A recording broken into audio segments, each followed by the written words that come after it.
నమస్కారం అండి.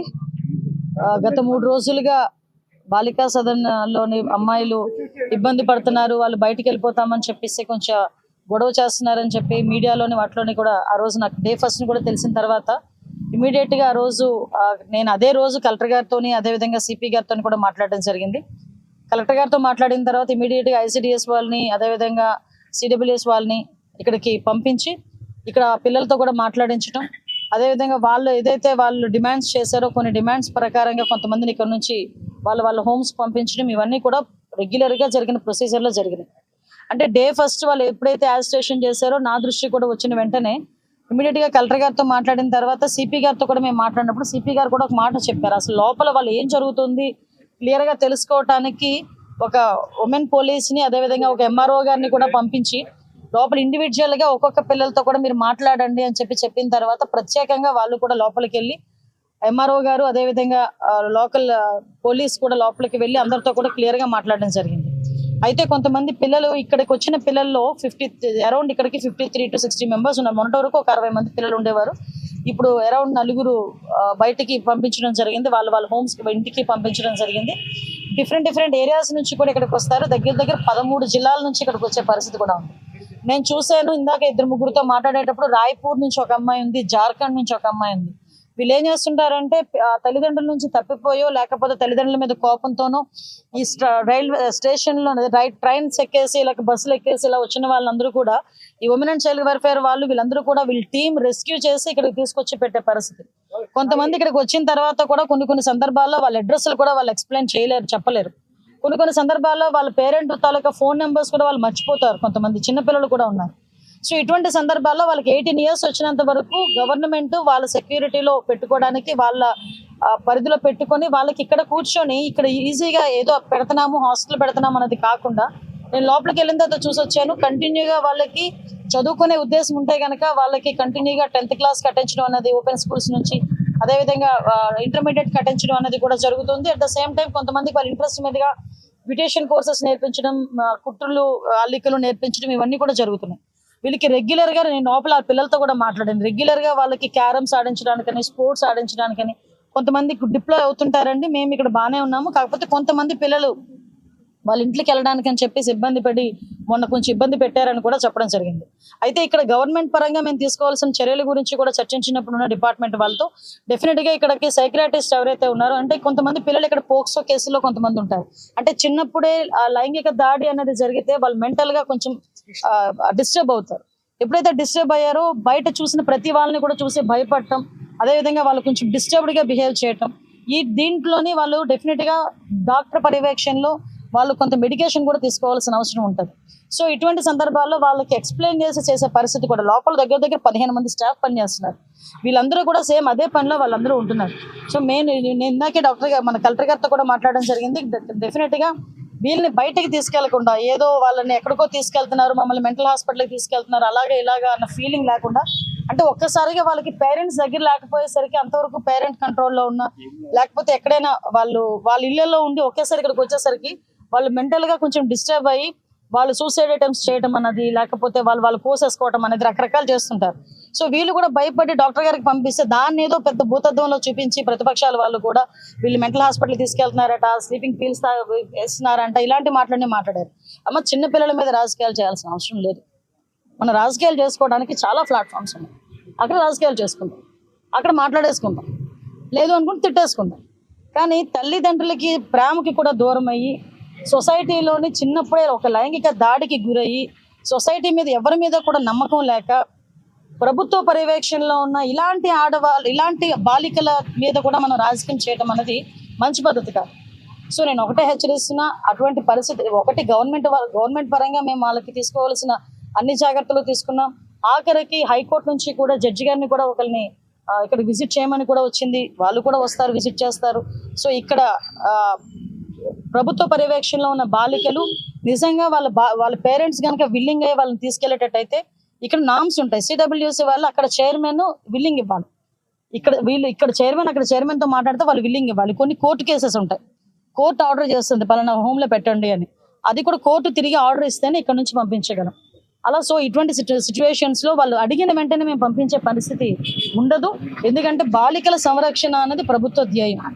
ఆ బాలికల సంరక్షణ విషయంలో బాలికలు కూడా తిరిగి గట్టిగా మాట్లాడినా మేము వెళ్ళిపోతామని చెప్పినా కూడా అక్కడ వాళ్ళు వెళ్ళిన తర్వాత వాళ్ళకి సరైన సదుపాయం ఉండకపోయినా వాళ్ళకి ప్రాబ్లం ఉంటుంది అని గవర్నమెంట్ కానీ సిడబ్ల్యూసీ వాళ్ళు కానీ మాకు రిపోర్ట్ ఇస్తే పంపించే పరిస్థితి కూడా ఉండదు. కాబట్టి ఇవన్నీ కూడా అర్థం చేసుకోండి. ఎక్కడ కూడా ఎటువంటి ఇబ్బంది లేకుండా చూసుకునే బాధ్యత గవర్నమెంట్ తీసుకుంటుంది. దీన్ని కూడా రాజకీయం చేయొద్దని మాత్రం కోరుకుంటున్నాను. ఎందుకంటే రాజకీయం చేయడానికి కూడా మనకి మనస్కరించాలి. ఆ లోపల పిల్లల్ని చూస్తే మనసు తరుక్కుపోయింది. నిన్న 18 సంవత్సరాలు అందరూ 18 సంవత్సరాల లోపు పిల్లలు అక్కడ ఉన్న వాళ్ళందరూ ఒక్కొక్కరిది ఒక్కొక్క గాథ. వాళ్ళ మీద రాజకీయాలు దేనికండి? వీలైతే సాయం చేద్దాం, సపోర్టివ్గా నిలబడదాం.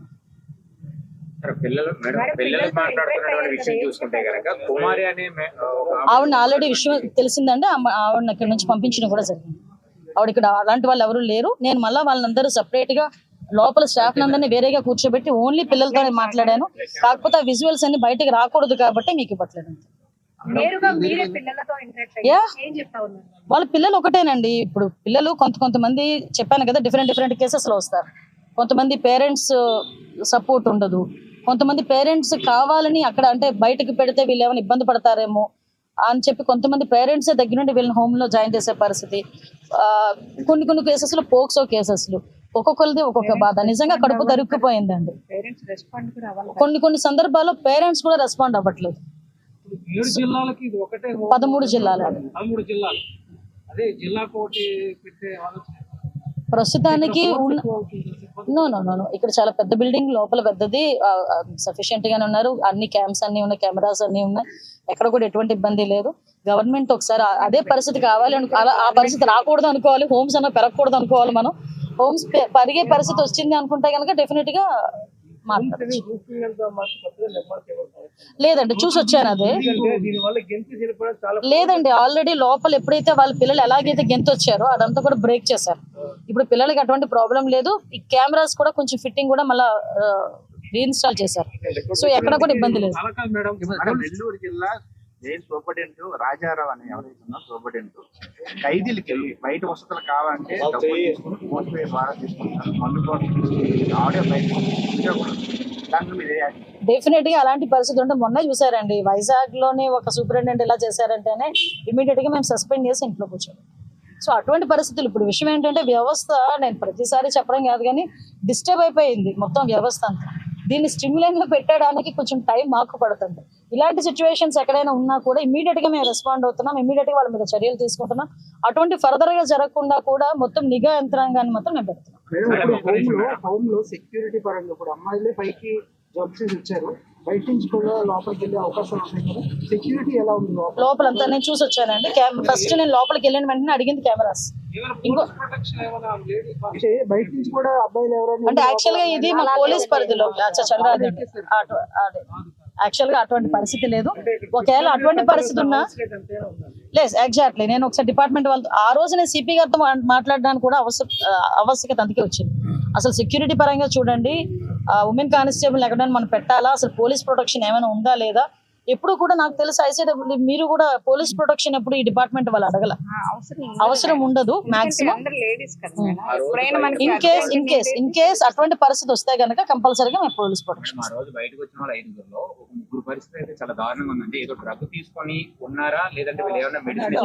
వాళ్ళు యాక్చువల్ గా మెంటల్ గా బాగా కొంచెం డిస్టర్బ్ అయ్యారు. వాళ్ళు డిప్రెషన్ లో ఉంటారు. డిప్రెషన్ లో ఉన్న వాళ్ళ పరిస్థితి లోపల నేను 4-5 మాట్లాడాను. సందర్భంలో మీతో పాటు స్టాఫ్ ఎవరైనా ఉన్నారా మేడం? ఓన్లీ నేను ఒక్కదాన్ని మాట్లాడాను. ఎందుకంటే గతంలో సిచువేషన్ నో అందుకే నాకు కొన్ని తెలుసు. ఉన్నటువంటి వాతావరణంలో వాళ్ళ స్టాఫ్ ఎవరైనా ఉంటే వాళ్ళు చెప్పుకోవడానికి కూడా ముందుకు రారు. నాకు తెలుసు కదండి. వాళ్ళని బుద్ధి ఇచ్చేస్తారు. లేదు, అందుకే స్టాఫ్ అందరినీ దూరం పెట్టి నేను ఈ మేడం ఇద్దరమే కలిసి కూర్చొని వాళ్ళు ఏం లేదు, మా ఇంటికి పంపించేయండి, మేము వెళ్ళిపోతాం.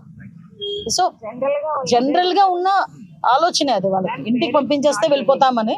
కానీ వాళ్ళ ఇంటికి పంపించాలి అనుకుంటే గవర్నమెంట్ దగ్గర నుంచి ఒక ఆర్డర్ రావాలి. అది గవర్నమెంట్ ఎప్పుడు ఇస్తుందంటే ఆ ఇంటికి వెళ్ళిన తర్వాత వాళ్ళ పేరెంట్స్ అమ్మాయిని బాగానే చూసుకుంటారు, ఆ అమ్మాయికి ఎటువంటి ఇబ్బంది లేదు, ఎటువంటి రిస్క్ రాదు, ఆ అమ్మాయిని ఇంకా మళ్ళా ఫర్దర్ గా అమ్మాయికి ఎటువంటి ప్రాబ్లం రాదు అని ఐసీడబ్ల్యూఎస్ వాళ్ళు, ఈ సిడబ్ల్యూఎస్ వాళ్ళు వీళ్ళందరూ కూడా నమ్మితే సంతకం పెడతారు, అప్పుడు వస్తారు. బాలికలు ఈ పైన రోడ్డు మీద వేయడం, కొట్టడం, పిచ్చిగా బిహేవ్ చేశారు మేడం. ఇంటికి వెళ్ళి అలా బిహేవ్ చేయరని గ్యారెంటీ ఏంటి? ఒకవేళ అలా బిహేవ్ చేస్తే పరిస్థితి ఏంటి అంటారు? మళ్ళీ తీసుకొచ్చి మనుషుల మీద attack చేస్తే. మళ్ళీ వాళ్ళు తీసుకొచ్చి ఇక్కడ పెట్టాలి. ఇప్పుడు మేము అందుకేనమ్మా మేము పరిస్థితి ఏంటంటే నేను చాలా క్లియర్ గా డిపార్ట్మెంట్ వాళ్ళతో మీకు నా సంగతి తెలుసు, ఏది కూడా కూలంకషంగా తెలుసుకోకుండా మీ మీడియా ముందుకే రాను. నేను యాక్చువల్ గా డే ఫస్ట్ నుంచి కూడా నాకు మీరే పెట్టారు, నాకు వాట్సాప్ పెడితే చూసి ఇమీడియట్ గా కలెక్టర్తో సిపి గారితో మాట్లాడి ఆ రోజు నుంచి కూడా నేను మల్లేశ్వరం మా సిఐ గారు కూడా ఇక్కడ ఆర్లో సిఐ గారు కూడా కంటిన్యూగా ఇక్కడే ఉన్నారు. సో మొత్తం అంతా మానిటరింగ్ చేసుకుని ఇది షార్ట్ అవుట్ అవుతుంది అని అనుకున్నాం. ఎక్కడో ఒకటి చిన్న అప్పుడప్పుడు మళ్ళీ ఈ ప్రెస్ లో కూడా రాకుండా అసలు ఏం జరిగిందో నేనే వెళ్ళి చూసొద్దామని చెప్పేసి ఈ రోజు నేను రావడం జరిగింది. సో ఎక్కడతో క్లోజ్ అవ్వాలి.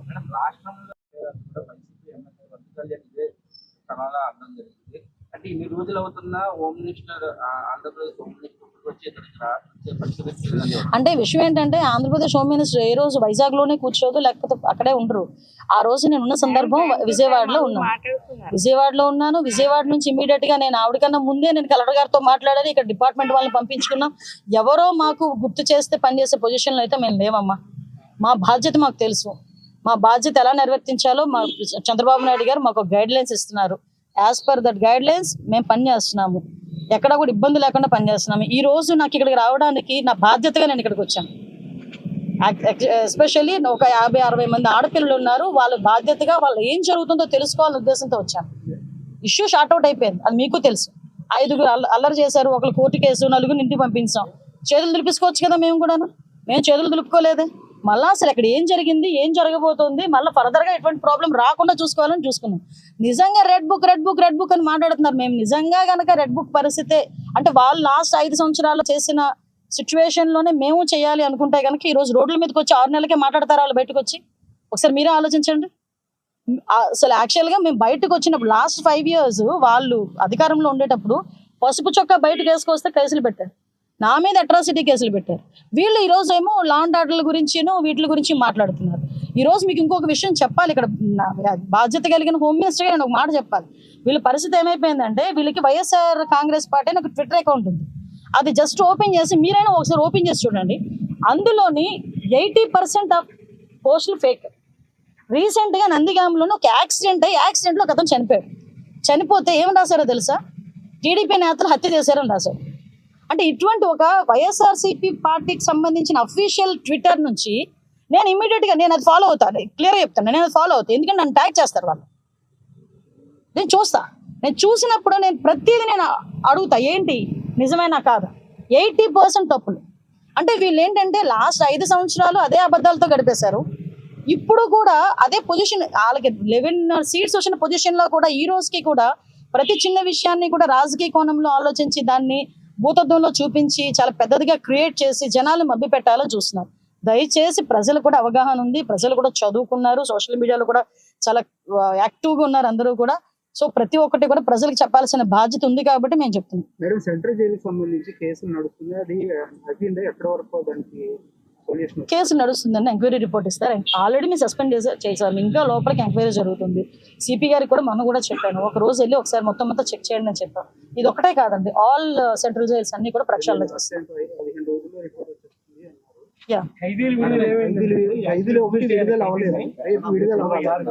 యాక్చువల్గా ఒక చిన్న ఇష్యూ నడుస్తుందండి, కోర్టు ఇష్యూ నడుస్తుంది, దానివల్ల నాకుంది. మీకు ఇష్యూ ఏంటంటే లాస్ట్ 5 సంవత్సరాలు ఎవరు పట్టించుకోలే. మేము ఇప్పుడు కనీసం ఫైల్ అయినా మూవ్ చేసాం. కొంతమందికి క్షమాభిక్ష ఇవ్వాలి అని ఫైల్ అయినా మూవ్ చేసాం. ఒక చిన్న ప్రాబ్లం అన్నది రైజ్ అయింది, టెక్నికల్ ప్రాబ్లం అవుతుందండి, డెఫినెట్ గా అవుతుంది.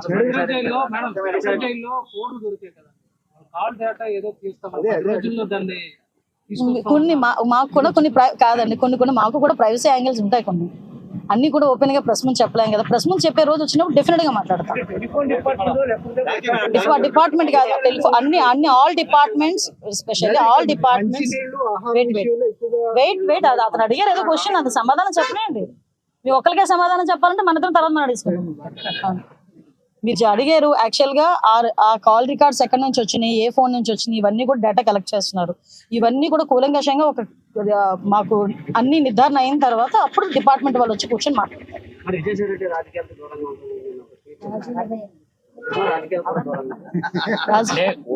ఏమన్నా పెట్టే ప్రయత్నాలు ఏమైనా చేయడం వల్ల ఎలా చేస్తున్నారా లేదా ఏ రకమైనటువంటి ఏమండి, తప్పు చేసినోడు రాజకీయాల్లో ఉన్నా లేకపోయినా ఆ తప్పుకు సంబంధించిన శిక్ష అనుభవించాల్సిందే. అర్థమైందా? అది తప్పు చేసిన ఎవరికైనా అర్థమవుతుంది. రాజకీయాల్లో ఉన్నా, రాజకీయాలు మానేసైనా, సన్యాసం తీసేసుకున్నానని చెప్పి కాషాయం ధరించేసినా కూడా తప్పు చేశాడంటే కనుక డెఫినెట్ గా శిక్ష పడాల్సింది. మరి అతని స్వంత విషయం అంటున్నారు, లేకపోతే ఏ అర్ధరాత్రో గొడ్డలు ఏమైనా కల్లోకి వచ్చిందో, లేకపోతే ఏదైనా ఇంటెలిజెన్స్ రిపోర్ట్స్ ఏమైనా వెళ్ళినాయో, నెక్స్ట్ టార్గెట్లని ఏమైనా వెళ్ళినాయో ఏంటో ఆయనకి తెలియాలి, మనకు ఇష్యూస్ సంబంధించినటువంటి వాటిలో ఎవరైతే ముద్దాయిగా ఉన్నటువంటి వ్యక్తికి సీఎం రిలీఫ్ ఫండ్ రిలీజ్ చేశారంటూ కూడా అండ్ ఆ రోజే మాట్లాడాను స్వామి. విషయం ఏంటంటే, ఎలా చూడుతుంటారు అసలు దాని గురించి? అసలు విషయం ఏంటంటే ముందు మీరు గ్రహించండి. అసలు నేను ఏమంటానంటే, పొలిటికల్ లీడర్లుగా మేము బోర్డు మాట్లాడతాం, ఓకే, కానీ మీరు వేసేటప్పుడు అది నిజమా కాదా అనేది కూడా వాళ్ళని కూడా క్వశ్చన్ చేయాలి. నేను విజయనగరంలో ప్రెస్ మీట్ పెట్టినప్పుడు కూడా చెప్పా, అతను ముద్దాయి కాదు, విట్నెస్.